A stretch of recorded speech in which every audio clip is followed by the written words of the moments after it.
बेटा आज हम हेलो एल्केन हेलो एरीन का क्या है बेटा लेक्चर नंबर 3 देखने जा रहे हैं। कुछ चीज़ें जो मैं आपसे डिस्कस करना चाहता हूँ। पहली चीज़ तो ये कि यूट्यूब पे जो मैं चीज़ें आपको बता रहा हूँ, ये जो चैप्टर पढ़ा रहा हूँ थोड़ा सा मैं डीपली पढ़ा रहा हूँ, बहुत ज़्यादा डीपली पढ़ा रहा हूँ। क्यों पढ़ा रहा हूँ? क्योंकि यूट्यूब पे मैं ओनली 12th एमपी बोर्ड का सिलेबस नहीं कंप्लीट कर रहा हूँ, मैं यहाँ से आपको सीबीएसई और जेई का सिलेबस भी कंप्लीट करने की क्या कर रहा हूँ, कोशिश। जब मैं सीबीएसई और जेई का सिलेबस कंप्लीट करने की कोशिश कर रहा हूँ तो चीज़ें क्या है, थोड़ा डेप्थ में समझा रहा हूँ। तो डेप्थ में समझाने से क्या होता है, एक तो आपको ये फायदा होता है, हर चीज़ की आपको बेसिक अंडरस्टैंडिंग होगी, आपको पता होगा कि ऐसा हो रहा है तो उसके पीछे का रीज़न क्या है। कोई भी चीज़ आपको रटनी नहीं पड़ेगी, हर चीज़ आपको क्या हो जाएगी, समझ में आएगी। इसलिए मेरी कोशिश क्या रह रही है कि भाई यूट्यूब पे जब अपन वीडियो डाल रहे हैं तो थोड़ा सा क्या है, डेप्थ में समझाओ बच्चों को, हर चीज़ की बेसिक अंडरस्टैंडिंग कराते हुए आप समझाइए। ठीक है। दूसरी चीज क्या होती है, आपको जो मैं चीजें बता रहा हूं उनमें क्या है, क्वेश्चन के अंदर क्वेश्चंस आते हैं। जैसे प्रीवियस लेक्चर्स आपने देखे होंगे तो प्रीवियस लेक्चर्स में किस तरीके से क्वेश्चन बन सकते हैं, कुछ बच्चों के माइंड में आता हो। एमपी बोर्ड में तो ज्यादा क्वेश्चन नहीं बनते हैं, लेकिन सीबीएसई में किस तरीके से क्वेश्चन बन सकते हैं, ऐसे क्वेश्चन बन सकते हैं सीबीएसई में क्वेश्चन पूछ लेगा वो, जब भी एल्कोहल की रिएक्शन एल्कोहल की रिएक्शन आप हेलोजन एसिड से करते हो, किससे करते हो आप, हेलोजन एसिड से, तो यहां पर क्या बनता है आपका, एल्काइल हैलाइड बनता है। क्या बनता है आपका, एल्काइल हैलाइड बनता है। क्वेश्चन में पूछ लेगा why 3 degree alcohol, previous lecture में मैंने आपको बताया why 3 degree alcohol does not need ZnCl2 for the formation of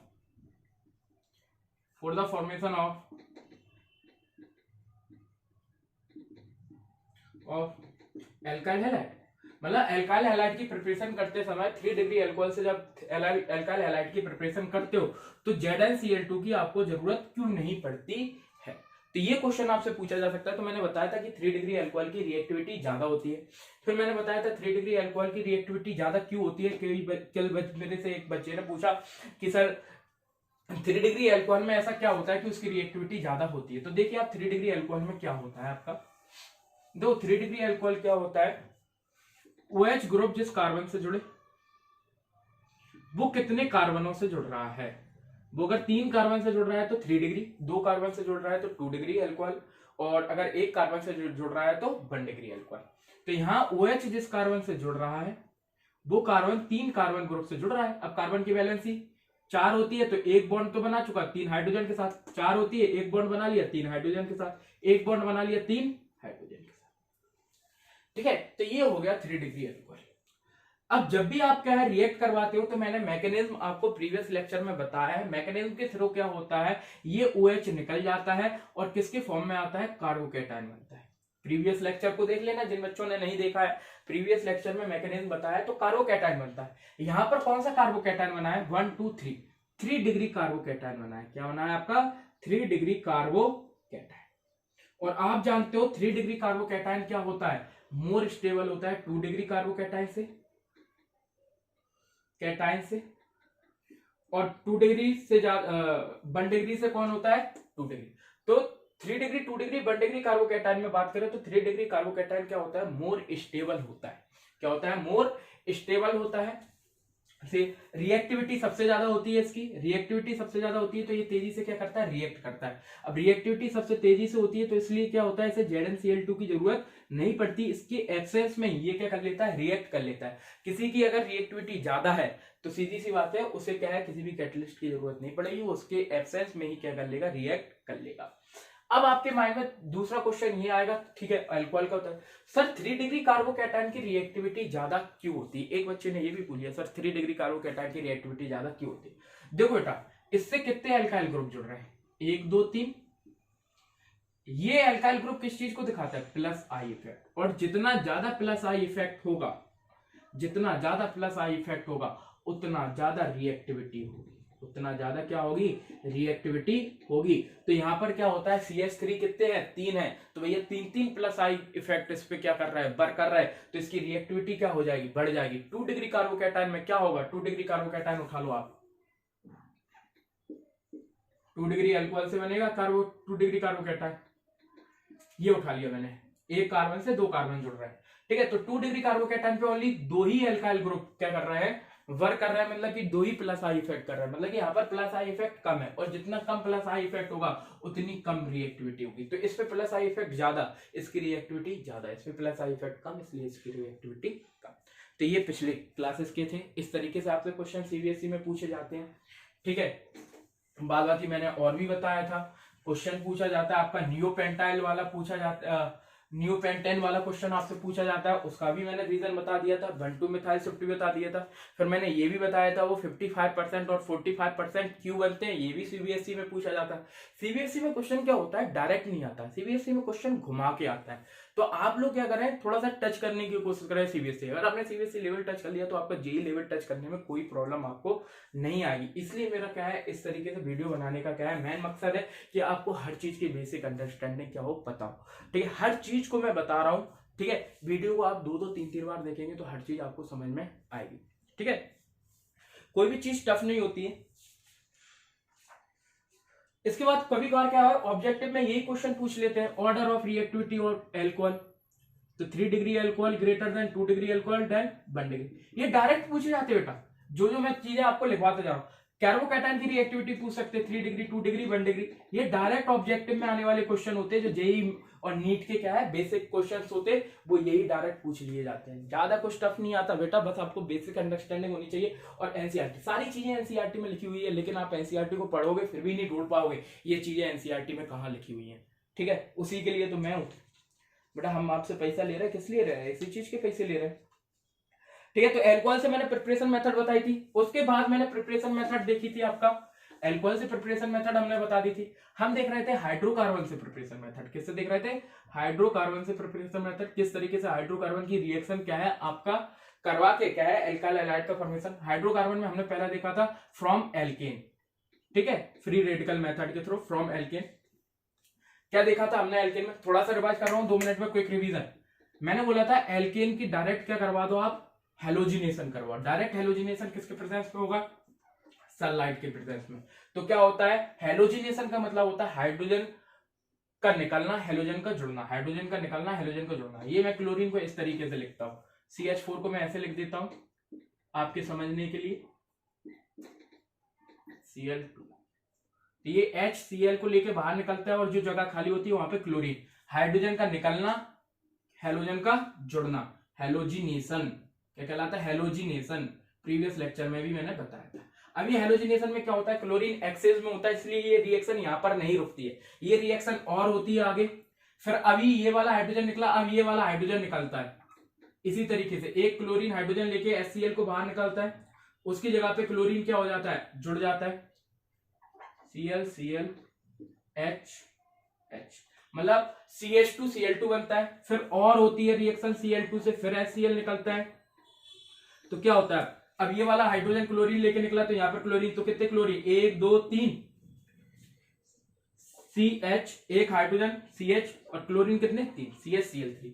इसी तरीके से और होता है आपका रिएक्शन, और HCl क्या निकलता है, बाहर निकलता है, तो बनता है आपका CCl4, कार्बन टेट्रा क्लोराइड। क्या बनता है आपका, कार्बन टेट्रा क्लोराइड, CCl4। इस तरीके से हाइड्रोजन हटते जाएंगे, तो पहले स्टेप में एक क्लोरीन, दूसरे स्टेप में एक क्लोरीन, तीसरे स्टेप में एक और क्लोरीन, और चौथे स्टेप में चारों हाइड्रोजन हटके 4 के 4 क्या लग जाते, क्लोरीन लग जाते। ये हमने देखा था एल्केन से, देखा था, ये किससे था, देखा था एल्केन से। अब हम देख रहे हैं एल्कीन से प्रिपरेशन मेथड, कैसे, एल्कीन, दूसरा हाइड्रोकार्बन क्या होता है, एल्कीन। एल्कीन सब लोगों को मैंने प्रीवियस लेक्चर में बताया भी था, एल्कीन क्या होता है, थोड़ा सा समझने के लिए मैं बता रहा हूं, बाकी एल्कीन तो आप लोग जानते ही होंगे। जब कार्बन कार्बन के बीच में क्या होता है, डबल बॉन्ड। एल्कीन में क्या होता है, कार्बन कार्बन के बीच में सिंगल बॉन्ड। एल्कीन में क्या होता है, कार्बन कार्बन के बीच में डबल बॉन्ड होता है।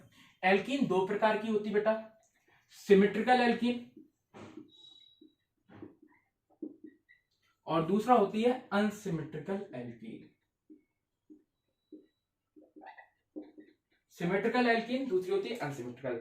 सिमेट्रिकल एल्कीन क्या होती है, सिमेट्रिकल एल्कीन मतलब होता है जब ये कार्बन कार्बन के बीच में डबल बॉन्ड, अब इन कार्बन के दोनों साइड नंबर ऑफ कार्बन क्या होने चाहिए, इक्वल होने चाहिए। जैसे यहां पर मैंने जोड़ा आपका,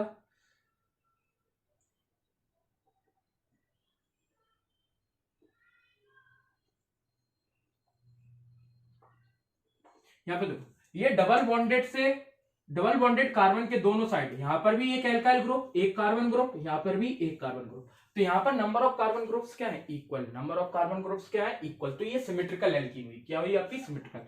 डबल बॉन्डेड कार्बन के दोनों साइड नंबर ऑफ कार्बन क्या होने चाहिए, इक्वल। देखो यहाँ पर एक और,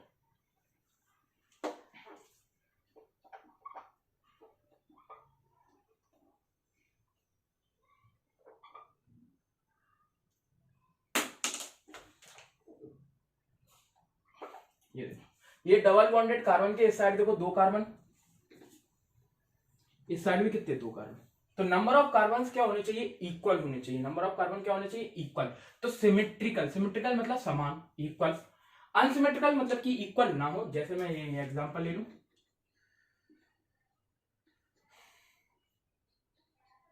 ये एल्कीन तो ये भी है, डबल बॉन्ड है कार्बन कार्बन के बीच में, लेकिन यहां पर देखो इस कार्बन के इस साइड क्या है, एक एल्काइल ग्रुप, इस साइड कुछ भी नहीं जुड़ा है, मतलब ये कैसी है, अनसिमेट्रिकल। एक और एग्जांपल लो आप,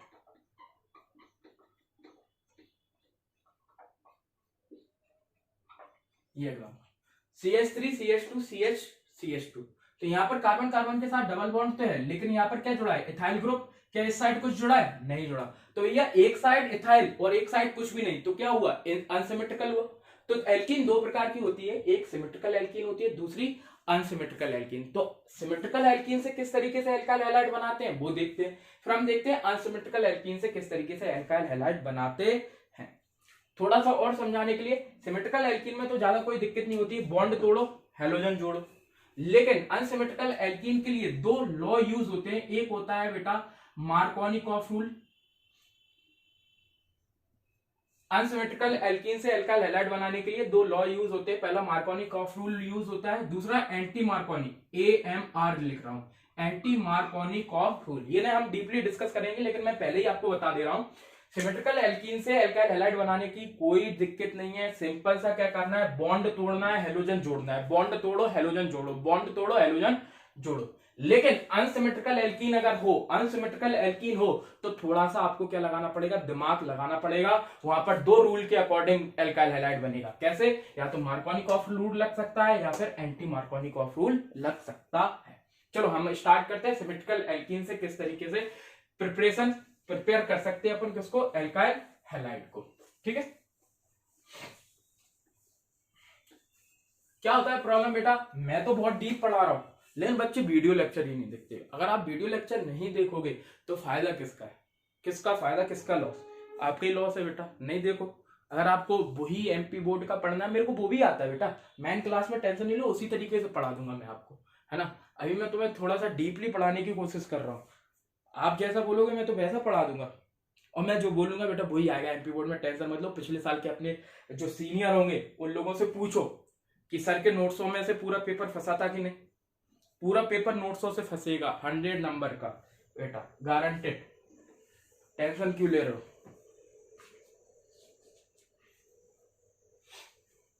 चलो देखो, फ्रॉम एल्कीन में सिमेट्रिकल एल्कीन से देख रहा है, पहले अपन किससे देख रहा है, पहले एल्कीन में सिमेट्रिकल एल्कीन, एल्कीन में उसमें भी किससे देख रहा है अपन, सिमेट्रिकल एल्कीन। आपके समझने के लिए मैं लिख रहा हूं सिमेट्रिकल एल्कीन। ये मैंने एक सिमेट्रिकल एल्कीन ली, मान लो कोई भी सिमेट्रिकल एल्कीन है, मैं पहले समझा देता हूं होता क्या। इस सिमेट्रिकल एल्कीन की जब आप हेलोजन एसिड से रिएक्शन करवाते हो, किससे, हेलोजन एसिड। प्रीवियस लेक्चर में मैंने बताया था, हेलोजन मतलब फ्लोरीन क्लोरीन ब्रोमीन आयोडीन, इसे X से डिनोट करते, जब उसमें H जोड़ा जाता है तो बनता है हेलोजन एसिड। जब इससे रिएक्ट करवाते हो तो होता क्या है, ये बॉन्ड ब्रेक होता है, एक जगह हाइड्रोजन जुड़ता है, एक जगह हेलोजन जुड़ता है। आपके माइंड में क्वेश्चन आ रहा होगा, सर किस कार्बन से हाइड्रोजन जुड़ना है, किस कार्बन से हेलोजन। किसी भी कार्बन से हाइड्रोजन जोड़ दो, किसी भी कार्बन से हेलोजन जोड़ दो, कोई फर्क नहीं पड़ेगा अगर वो सिमेट्रिकल एल्कीन है। अनसिमेट्रिकल एल्कीन है तो फर्क पड़ेगा, नेमिंग चेंज हो जाएगी, कंपाउंड भी क्या हो जाएगा, चेंज हो जाएगा। इसलिए वहां पर क्या है, मार्कोनी और anti Markovnikov of rule use होते हैं। इसमें तो कुछ नहीं करना, आपको बॉन्ड तोड़ना है, एक जगह हाइड्रोजन एक जगह हेलोजन आपको जोड़ना है। बाद बाकी इसकी मैकेनिज्म मैंने प्रीवियस लेक्चर में डाल के रखी है, फ्री रेडिकल मैकेनिज्म होती है। कौन सी मैकेनिज्म होती है बेटा, फ्री रेडिकल मैकेनिज्म होती है। तो यहां पर हाइड्रोजन जोड़ा मैंने,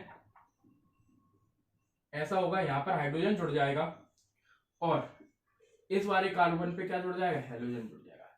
इस वाले कार्बन पे हाइड्रोजन जोड़ दिया, इस वाले पे क्या जोड़ दिया, हेलोजन जोड़ दिया। एक एग्जांपल देख लो, जैसे मैंने लिया आपका CH2 डबल बॉन्ड CH2, समझ में आ रहा है कि नहीं। HCl से रिएक्शन करवाई मैंने, हैलाइड कौन सा ले लिया, Cl, इससे रिएक्ट करवाई बेटा, तो ये बॉन्ड ब्रेक होगा, यहां पर हाइड्रोजन, यहां पर क्लोरीन,